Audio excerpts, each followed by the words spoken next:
Alors, on va commencer ce débat des courtiers qui a trait à la réglementation, aux évolutions réglementaires qui ont lieu depuis pas tout à fait quelques années, mais plusieurs mois maintenant, qui encadrent davantage les produits CFD et Forex.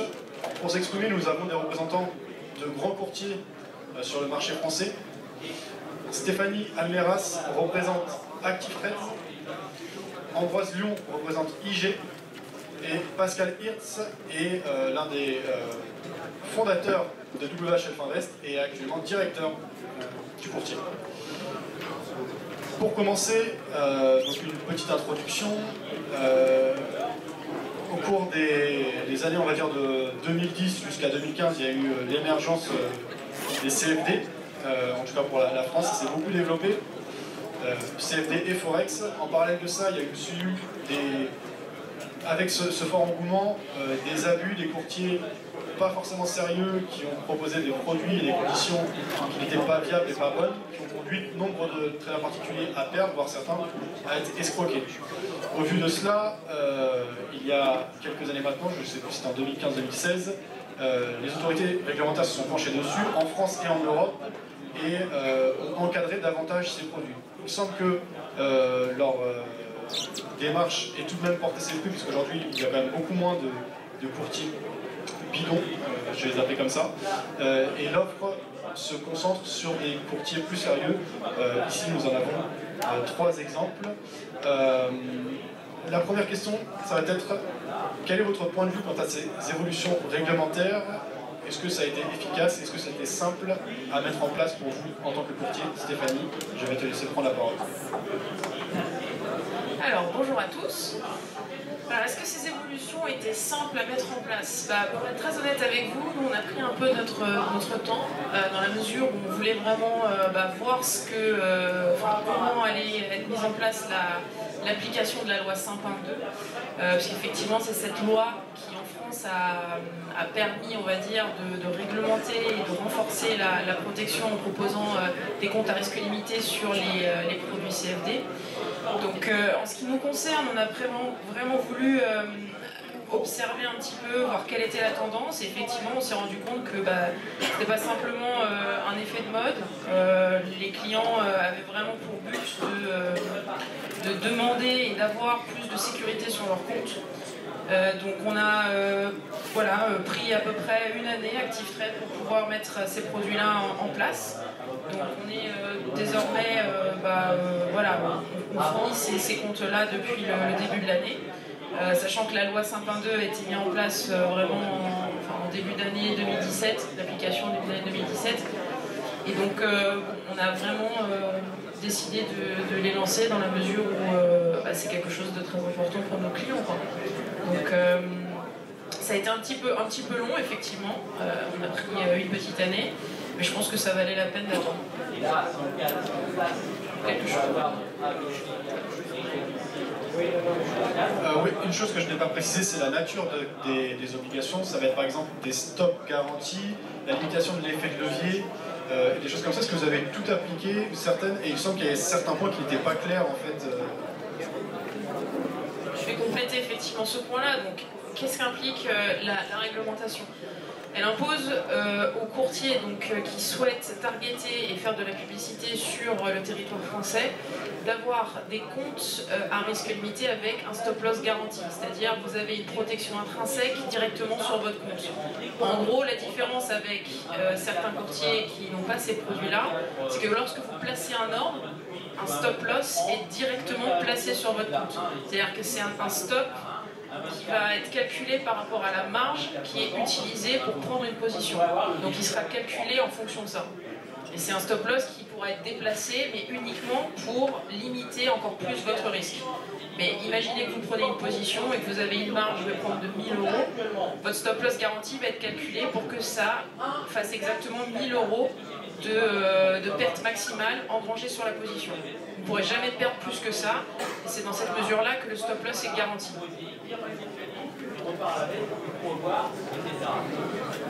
Chez IG, ça fait 45 ans qu'on est courtier maintenant. On avait un compte risque limité qui était à disposition en France et dans les autres pays depuis déjà plus d'une dizaine d'années. Donc c'est vrai que quand la loi Sapin est rentrée en vigueur début 2017, on a simplement standardisé ce type de compte pour nos clients.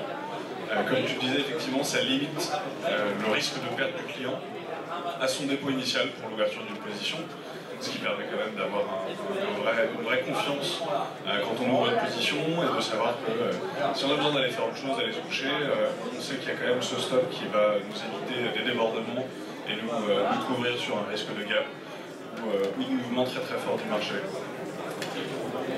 En dehors de ce compte garanti avec un stop, l'interdiction de faire de la publicité sur les réseaux numériques, c'est-à-dire Internet, la radio maintenant, la télévision. Le problème qui se pose, c'est que ça laisse la porte à des acteurs non régulés qui, eux, peuvent toujours faire de la publicité. Et le régulateur en France, l'AMF, a quand même beaucoup de mal à aller s'attaquer à des groupes qui sont dans des pays en dehors de leur circonscription.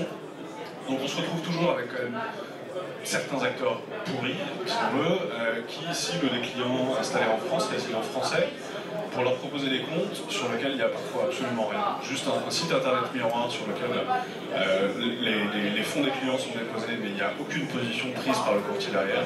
Donc c'est encore quand même assez dangereux. Malheureusement, pour l'instant, la loi elle est là simplement pour encadrer les brokers régulés en France, et pas pour protéger l'investisseur, mais plus vraiment pour réguler les courtiers qui sont présents sur le territoire. La deuxième chose qui va arriver dans quelques semaines, quelques mois, c'est les propositions de l'ESMA sur la régulation de l'effet de levier, par exemple. Aujourd'hui, suivant les courtiers et les produits ou les stop garantis qu'on utilise, l'effet de levier va être différent. Il peut aller de 5 sur des actions à 200 sur des indices. L'ESMA propose aujourd'hui de le réduire et de dire à tout investisseur en Europe, vous n'aurez le droit qu'à un effet de levier de 20. C'est une proposition qui a été faite par l'ESMA, qui a laissé ensuite quelques semaines de discussions possibles entre les particuliers, les grands groupes, les banques, les courtiers, avec l'ESMA directement. Aujourd'hui, ils ont reçu à peu près 15 000 réponses, 15 000 commentaires en tout cas à cette proposition de loi, leur disant clairement laissez-nous gérer tranquillement nos positions, on est investisseurs, on connaît nos risques, on sait ce qu'on fait. Nos courtiers sont là pour nous conseiller, pour nous protéger. De toute façon, un client intéressant pour un courtier, c'est quelqu'un qui est client, c'est pas quelqu'un qui perd de l'argent et qui s'en va ensuite. Et là encore, limiter l'effet de levier, c'est un peu la même chose que interdire la publicité sur les réseaux numériques.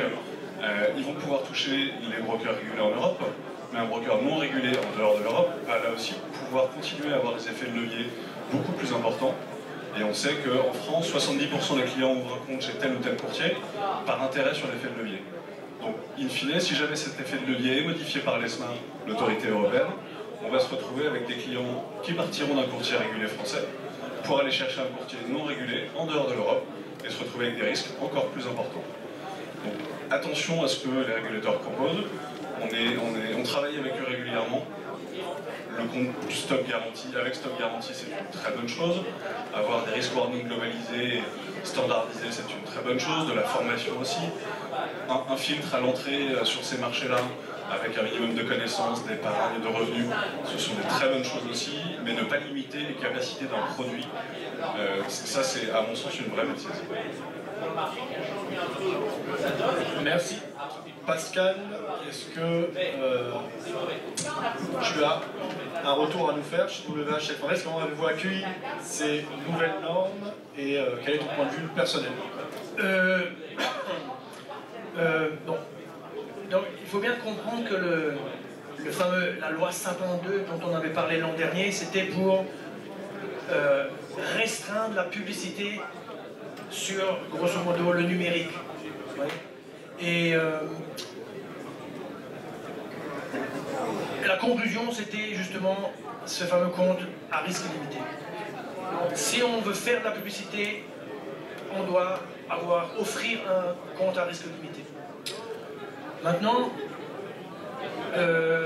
selon un peu notre expérience, les gens n'aiment pas ce compte à risque limité. Parce que ça les limite. Et eux ont envie de pouvoir apprécier c'est quoi leur bon la bonne prise de risque, etc. Donc, nous, notre position, ça a été de suivre la loi. Mais on n'a pas fait le compte à risque limité pour le moment.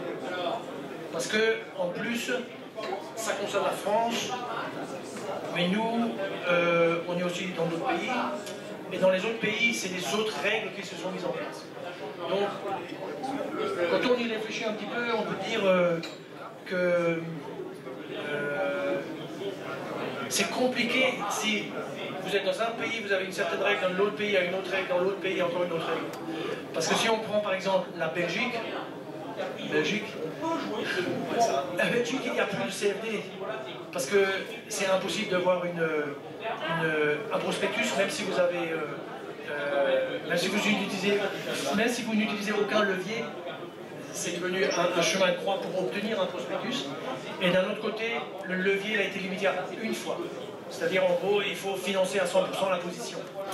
Donc, maintenant, on voit cette ESMA. Et je dirais, ESMA, il y a 2 ans, à la limite, on n'en parlait pas tellement. Mais maintenant, ESMA, c'est comme le chef des régulateurs. C'est-à-dire, ESMA parle, tout le monde arrête de respirer. Écoute, qu'est-ce qui se passe, qu'est-ce qu'ils ont dit, etc. Et maintenant, ESMA, effectivement, a proposé une consultation, comme tu l'as très bien expliqué, Et nous, par exemple, un des éléments qu'on n'aime pas du tout dans cette consultation, c'est leur proposition, eux, ils appellent ça margin close-out. C'est-à-dire, c'est le concept justement de cette liquidation automatique d'une position, même si j'ai suffisamment de capital et au bout du compte, j'ai aucun levier. Oui, j'ai aucun levier, j'ai une microscopique position, fois la marge, ça donne un certain chiffre, et si maintenant je perds sous cette microscopique position la moitié de la marge, le courtier doit automatiquement liquider la position. Ça veut dire que si vous voulez faire du trading, vous prenez une position, vous augmentez la position, vous augmentez encore la position, vous ne pouvez plus faire ce genre de trading parce que vous êtes constamment stoppé. Alors qu'en réalité, vous avez amplement assez de ressources. Donc ça, c'est une règle vraiment sortie de la tête de quelqu'un qui n'a jamais vu une plateforme de trading de sa vie. Ouais. Et ça, c'est un peu, malheureusement, le chemin vers lequel on est en train d'aller. Et si maintenant il s'avérait que cette règle, elle est mise en place dans tous les pays, peut-être l'industrie du CFD, il faut peut-être tirer une croix dessus, en tout cas dans nos pays. Ça s'exportera ailleurs. Vous voyez ce que je veux dire? Donc, c'est quand même, je dirais, le levier de passer de 200 à 100, ou de passer de diviser en deux, un levier assez grand, ça va embêter des gens avec des petits comptes qui utilisent beaucoup de leviers pour que ça rende le trade intéressant. Mais beaucoup de gens pourront s'acclimater à ça, il n'y a pas de problème. Passer le levier de 200 à, je sais pas, 20 ou 15 ou 10 ou 5 ou 7, ça c'est peut-être extrême. C'est pas impossible qu'ils fassent ça aussi, quoi. Mais disons, si au niveau du levier, ils réduisent, mais de façon raisonnable, je crois que tout le monde sera content, tout le monde peut survivre avec ça. Mais si ils viennent à imposer cette règle de liquidation automatique, alors que vous n'avez même pas de levier, sur la moindre position, juste parce que c'est un CFD, une règle qui n'existe dans aucune autre partie de la finance, ni avec les actions, ni avec les futurs, ni avec les options. Aucune règle comme ça n'existe. Il y a juste dans cette industrie que eux veulent imposer cette règle. Ça, c'est une règle qui n'est pas naturelle et qui est illogique et très. C'est vraiment une mauvaise règle. Et si cette règle se met en place, je pense que vous allez perdre le goût de faire des trades sur les CFD. Parce que vous serez stoppé toutes les 3 minutes, quoi. Vous voyez? Donc ça, c'est ma réponse. On a la 1 D'accord.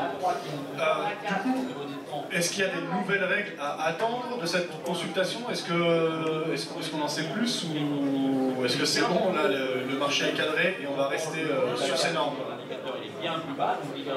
Par rapport à ESMA, tu veux dire? Oui. Pour l'instant, c'est encore en phase de proposal, c'est-à-dire qu'il n'y a pas vraiment c'est toujours en consultation, donc il n'y a pas vraiment une officialisation du levier, c'est-à-dire que pour l'instant, on est toujours en train de discuter, est-ce qu'on va passer d'un levier de 1,100 à un levier de 1,30, ou est-ce que... et en plus, la proposition va être différente en fonction de la classe d'actifs. Par exemple, j'avais lu très récemment dans un article que en fonction des produits, par exemple sur les crypto-monnaies, le levier pourrait même être capé à 5. Donc ce genre de proposition reste en débat et il n'y a pas encore quelque chose qui est acté pour les courtiers et pour l'industrie. Maintenant, c'est vrai que ça va être le cas, je pense, à mon avis, cette année. Je pense que cette année, on saura vraiment beaucoup plus sur la directive qu'ils veulent mettre en place. Mais il n'y a rien d'acté pour l'instant, il faut bien le préciser. D'accord. Il y a également un point qu'ils ont soulevé, sur lequel beaucoup de courtiers sont quand même assez d'accord, c'est le fait de proposer des bonus à l'ouverture des comptes. C'est un peu comme le peintre à Montmartre qui vient vous voir et qui vous aiguiche dans la rue pour vous vendre toutes ces solutions. C'est souvent de l'escroquerie derrière, ou en tout cas mal présenté si c'est honnête. Ça fait partie des propositions de l'ESMA qui devraient être étudiées. En disant plus aucun courtier en France n'a le droit de proposer un bonus à l'ouverture du compte, ou en tout cas d'inciter un client soit à trader rapidement, soit à déposer rapidement des fonds, ou avec des sommes minimum, avec des paliers. Si on dépose plus de 10 000, 50 000, 100 000 euros, on soit crédité 2 000 euros, ce genre de choses. Ça, c'est une condition qui va laisser le client choisir et ne pas se laisser guider par une espèce de biais financier qui va lui rapporter peut-être un demi%, mais au détriment de la qualité des services qu'il peut avoir. Donc ça, c'est plutôt une bonne chose. Globaliser, standardiser le risk warning pour que chaque courtier ait les mêmes contraintes en termes d'avertissement de son client. Attention, c'est des produits dérivés ou pas, quel est le levier, il faut que vous soyez majeur, que vous ayez compris les risques, que vous ayez de la formation ou de l'expérience ou des revenus, mais que cet avertissement soit standardisé pour que tous les courtiers, tous les clients surtout des courtiers, aient le même niveau d'information avant de commencer une relation.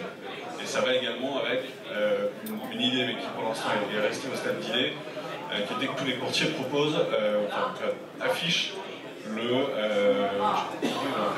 PNL de leurs clients. C'est-à-dire savoir si il y a 50% de clients qui gagnent de l'argent, 40% qui en gagnent, 30% qui en gagnent, ce qui est déjà par exemple aux États-Unis une obligation, ce qui n'a rien changé au marché, ni à la répartition par le marché entre les courtiers, ce qui pour le client est somme toute une information assez brute. Parce qu'on sait qu'à peu près 25% des clients chez les courtiers en France font du hedging, donc ouvrent des positions chez un courtier, chez un deuxième, pour protéger la première. Donc forcément, il y a une des deux jambes de cet investissement qui est perdant, mais qui a neutralisé une situation de l'autre côté. Donc c'est une information brute que les régulateurs veulent qu'on donne aux clients. Et pourquoi pas, si c'est une information brute à donner, que tout le monde le fait. Pas de raison que ce soit négatif, ni pour les courtiers, ni pour les clients. Intéressant. Pascal, est-ce que tu avais quelque chose à ajouter ou pas spécialement? Non, enfin c'était juste... à un moment ou à un autre, ESMA va décider quelque chose. Alors ça deviendra... ça sera entériné dans les différents pays. Parce que ESMA, c'est en fait une association qui regroupe les régulateurs des différents pays. Mais il faut que ça soit voté par les 28 pays, ce qui n'est pas encore le cas. Non, d'accord. Je dois dire la vérité, je ne connais pas les modalités. Je ne sais pas même si on parle d'une règle ou si on parle d'une loi. Ça, c'est deux choses différentes. Ouais. Est-ce que c'est une règle ou une loi? J'ai compris que c'était une règle en lisant toute la documentation en question. Le truc est, il y a des gens qui menacent notre activité, votre activité en tant que on va dire, utilisateur, et notre activité en tant que producteur. Et il faut quand même garder un œil dessus. Je ne sais pas vraiment qu'est-ce qu'on peut faire de plus que... IG a été assez héroïque, on va dire, dans la mise en place très rapide d'un site, quand il y a eu la consultation vers le mois de février, dans lesquels ils ont permis à 12 000 personnes de s'exprimer par rapport à cette consultation. Donc ça c'est des chapeaux quand même pour eux. Nous on l'a fait un peu différemment, on a eu à peu près 1000 on va dire, commentaires de nos propres clientèles, où les gens se sont un peu exprimés, on a fait une sorte de, on va dire, de questionnaire, et alors on a produit comme une sorte de rapport basé sur l'opinion des gens, où les gens ont exprimé un peu leur opinion par quelques phrases de temps en temps, sur quelques-unes des questions, et de façon unanime, avec des chiffres genre 80% contre 20, les gens ils sont contre ces mesures. Pas le truc sur le risque, la notice de risque, tout ça c'est un peu... mais effet de levier et la liquidation automatique, ça c'est les deux choses très embêtantes qui sont une vraie gêne pour quelqu'un qui a envie de faire du trading librement, tout simplement. Et les gens, ils savent ce qu'ils font. Ça c'est aussi le truc qui est ressorti de l'enquête, c'est-à-dire sur le long terme, sur un trade, 50% de chance de gain, 50% de perte. Je vais te montrer à mon chat de trader ou à un bébé, peut-être il ferait mieux que moi sur un trade. C'est 50-50. Bien sûr, sur le long terme, c'est plus 50-50.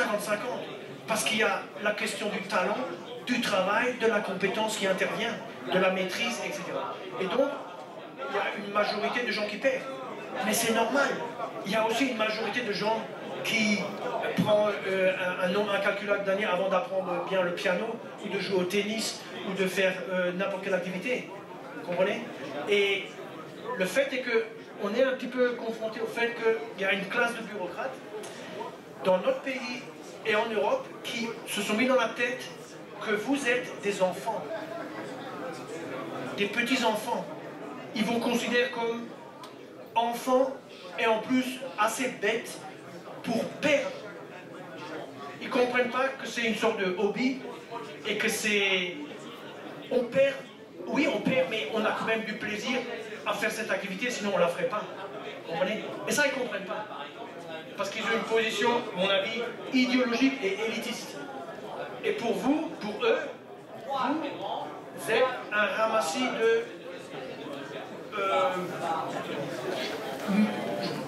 d'enfants ou de gens qui ne réfléchissent pas et ils se sont mis dans la tête, ils vont vous sauver.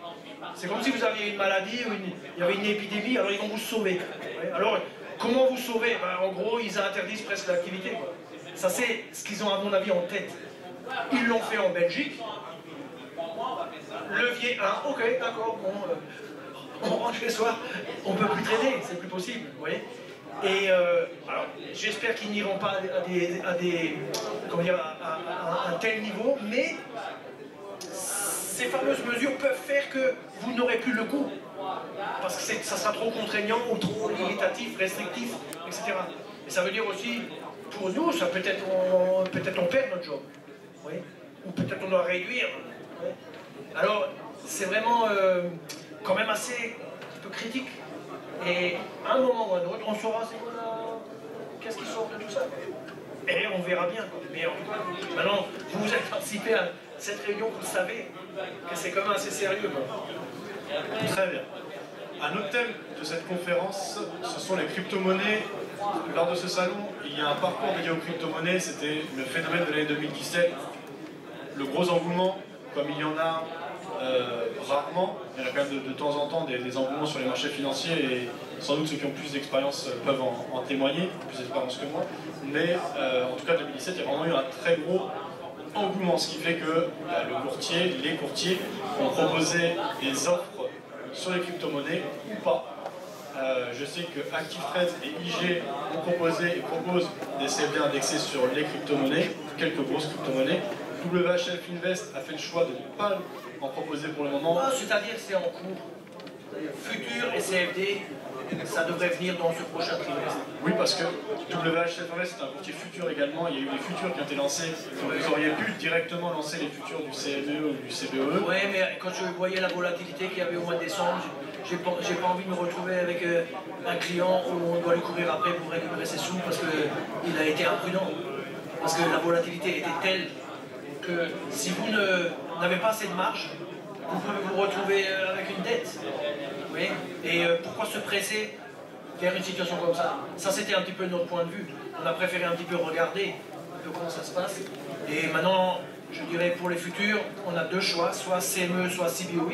CBOE, c'est plus petit, donc ça sera plus accessible à plus de gens. Alors on va choisir la solution CBOE. Mais il faut juste le mettre en place et ça sera fait là, dans les semaines qui viennent. Ah, c'est une information très intéressante. Oui, oui. Et du côté d'Active Trades, comment s'est passée l'implémentation de CFD indexé sur les crypto-monnaies? Alors, en ce qui nous concerne, on a déjà analysé un petit peu la tendance, on a essayé d'écouter un peu nos clients également, et on s'est rendu compte que c'est quelque chose effectivement qui est très en vogue. Donc beaucoup de clients souhaitaient avoir ces produits-là. Donc on a regardé un petit peu quelles étaient les principales crypto-monnaies utilisées, et on a décidé d'en créer des CFD qui sont axés là-dessus. Donc à l'heure actuelle, on a quatre crypto-monnaies. On propose du Bitcoin, du Litecoin, de l'Ethereum et du Ripple. Donc c'est les quatre principales cryptos qu'on propose. Il n'est pas impossible qu'on développe encore cette offre, puisque il y a de plus en plus de crypto-monnaies qui se développent. C'est un marché encore, je pense qu'il y a beaucoup de choses à faire, tant sur la régulation que sur la compréhension du sous-jacent. Donc c'est vraiment un marché qui est en pleine expansion. Après, j'invite aussi à avoir un petit peu de prudence, parce que ça reste un marché où il y a quand même pas mal d'opacité et on ne connaît pas tous les tenants et tous les aboutissants de ce marché. Donc voilà, il faut y aller pas à pas, et je pense que c'est la meilleure façon en tout cas de trader ces produits-là. Ok, et il y a du levier sur ces produits, tu me le disais tout à l'heure. Il y a effectivement un levier qui est autorisé, mais c'est un levier assez faible. Mais il y a un levier qui est proposé. Ouais. Très bien. Du côté d'IG, comment s'est passée l'implémentation et comment vous avez vécu en fait justement cette euphorie et sans doute cette très forte demande, surtout à la fin de l'année dernière, de vos clients à mon avis, pour les crypto-monnaies? On a effectivement commencé à proposer le Bitcoin en premier en 2015, c'est la première crypto-monnaie qu'on avait proposée à nos clients. On a suivi les premières scissions de cette devise virtuelle en proposant après le Bitcoin Cash et Bitcoin Gold. Comme nos confrères d'Active Trade, on a également l'Ether, le Ripple, le Litecoin, qui ont été connus un peu plus tard, qui finalement sont arrivés quand le Bitcoin a pris 500-700%. Les gens se sont intéressés aux crypto-monnaies plus petites et plus abordables à ce moment-là, en se disant si ça suit le même chemin, je peux peut-être faire un énorme coup sur l'année. C'est souvent comme ça que les gens y ont réfléchi. Aujourd'hui, on propose ces contrats-là via des CFD évidemment, sur des comptes à risque limité, ce qui permet quand même de mettre un stop garanti sur les positions. Donc, on sait que c'est des produits qui sont très volatiles, un marché qui est quand même assez dangereux, qu'on ne connaît pas bien aujourd'hui. Donc mettre un stop garanti, ça quand même permet vraiment d'éliminer ce risque de gap, de volatilité très très forte si jamais on décontre le marché. Donc ça a été fait assez facilement chez nous, assez rapidement. On a été très réactifs, le desk qui s'occupe de ça pour nous a été vraiment très très bien. Il y a un sujet sur lequel on essaie d'attirer l'attention pour nos clients, c'est vraiment connaître le produit. Acheter du Bitcoin c'est bien, si on ne sait pas du tout ce qu'il y a derrière, ça ne sert à rien du tout. Acheter un produit dont vous ne connaissez absolument pas le fonctionnement ni la nature de ce qu'il y a derrière, c'est presque une bêtise. Vous achetez une action de Total, c'est parce que vous connaissez Total, vous savez ce qu'ils font, vous savez où ils vont, vous savez dans quel marché ils vont s'implanter dans les années à venir. Le Bitcoin, un investisseur sur 10 doit savoir exactement à quoi ça correspond. Et c'est à mon avis le grand maximum en France. Il y a des gens qui le font très bien, la maison du Bitcoin qui était là aujourd'hui propose des cours, des formations sur ce sujet-là.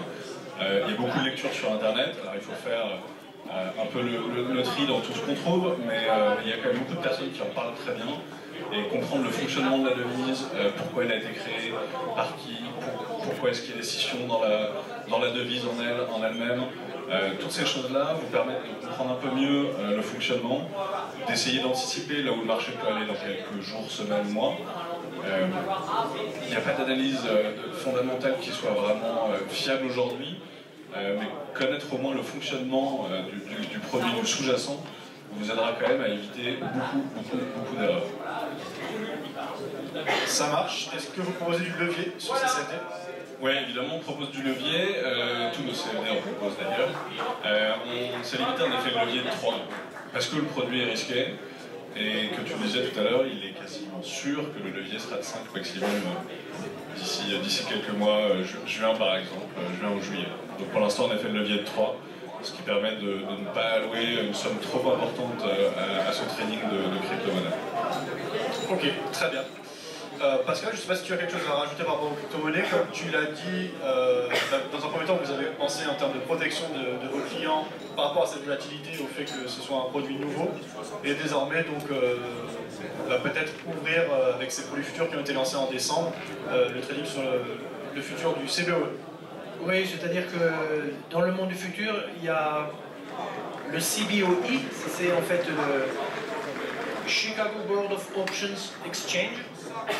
Et eux, ils offrent des futurs, et notamment un futur sur le Bitcoin qui est de taille plus petite que le futur qui est offert par l'autre grande bourse de Chicago, le CME.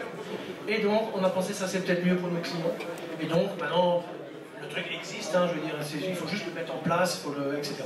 Donc, je pense qu'on va faire ça dans les semaines qui viennent. Et dans le côté CFD, je crois qu'on aura aussi quelque chose dans les semaines qui viennent. Comme ça, les deux activités seront couvertes avec un peu de crypto-monnaie. Très bien. C'est étrange comme produit, mais ouais. Quand même sceptique d'un point de vue personnel par rapport à ces produits, parce que... C'est-à-dire que le trader il prend le DAX, le SP500, etc. Il y a une sorte d'historique, quelque chose d'un point de vue graphique. Ouais, il y a des zones, on sait quand c'est pas cher, parce qu'on a vu le passé.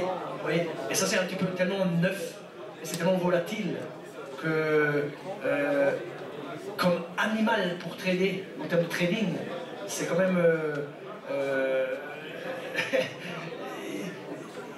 on peut faire du raisonnement basé sur le chart, mais il y a une rumeur, il y a ceci, il y a cela, un régulateur, les Chinois qui font ci ou ça, et le truc perd 50% en 10 minutes. C'est quand même... c'est risqué, il faut savoir ce qu'on fait. Ça marche. Alors, on va passer aux questions-réponses, si vous en avez. Est-ce que les personnes dans l'audience ont des questions à poser? Sachant que c'est quand même une bonne chose d'avoir des représentants de grands courtiers qui s'expriment, c'est pas toujours évident, et ce type de salon est l'occasion. Bonsoir. Je m'adresse à notre voisin belge. Vous avez parlé que la Belgique a réduit à 1 le levier sur les dérivés. C'est pour nous en France, ça s'appelle le marché dérivé. Mais est-ce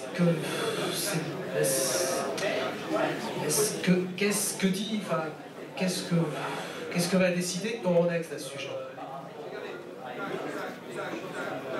Ouais. Alors, il y a les futurs, les CFD, options, mais CFD, ça n'a rien à voir avec futur, options. Ça veut dire que le régulateur belge, il a introduit une règle, et cette règle, elle est que pour les CFD, et sous CFD, on entend aussi Forex, le levier est réduit à 1 fois. Mais ça, c'est que pour CFD et Forex, c'est pas pour futur. Ça veut dire que Euronext, qui s'occupe des futurs, pas cette histoire. Lui, bon, il fait son business habituel. C'est juste l'utilisateur du CFD qui est pénalisé par cette mesure. Vous voyez? Le Belge, en fait, c'est assez marrant parce que le résident belge, il n'a pas le droit d'avoir, il a un levier de 1, mais le résident néerlandais qui a un compte belge, il a un levier normal, c'est-à-dire, on va dire grand. Vous voyez, ça veut dire qu'une société, là-bas, elle peut servir normalement un Hollandais ou un Français, un Luxembourgeois, mais il ne peut pas servir un Belge, quoi. Donc, c'est juste des obstacles. Ouais, des obstacles. Qu'est-ce que vous voulez faire? Il faut suivre la loi c'est ça, on suit la loi, c'est tout. Très bien. Est-ce qu'il y avait d'autres questions? Oui, monsieur. Alors, on parlait à du fois. Est-ce que cette année, donc les trois quarts du exposés sur les crypto-monnaies, est-ce que les crypto-monnaies sont toutes équivalentes à ce qu'on appelle des monnaies locales? Alors, je suis pas sûr d'avoir bien compris votre question. Est-ce que les crypto-monnaies sont l'équivalent de... Fonctionnement indépendamment de leur espace spéculatif, puisqu'elles fonctionnent en monnaie locale. Alors, je ne sais pas si quelqu'un... Ce qu'on appelle les monnaies locales, c'est quoi? C'est les petites monnaies non officielles qui sont... Ce que vous voulez dire par là, c'est est-ce qu'elles sont cotées en dollars, en euros ou dans d'autres devises? Non, je demande est-ce que les valeurs des crypto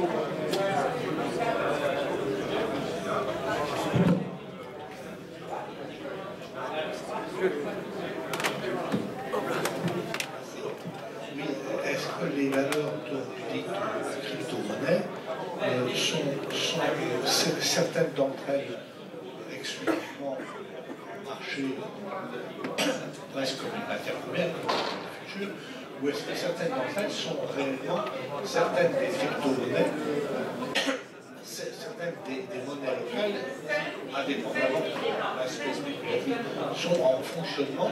Ces diverses monnaies qui sont pas très très nombreuses, mais un certain nombre de villes, notamment en France, dans le Nord, sont intéressées à faire fonctionner réellement les monnaies relèves dans leur aspect opératif, c'est-à-dire des marchés où payer vos courses le matin avec un bitcoin. L'égalité à égal de l'euro. C'est-à-dire payer vos courses un jour avec du bitcoin directement, c'est ça que vous voulez dire? Oui, à certains endroits ça existe. En Essor, par exemple, elle est accessible en double autant que l'euro. Et alors certaines villes, c'est assez complexe, il y a certaines villes ça intéresse, bien que ça leur fait capablement, parce qu'il faut avoir une centaine de conditions à remplir pour qu'elles soient acceptables. Je pense de toute façon que c'est le commerçant qui choisit d'accepter ou pas une devise autre que l'euro. En l'occurrence, en France, la monnaie qui est aujourd'hui à court, c'est l'euro. Il n'y a pas d'idée pour l'instant pour la remplacer.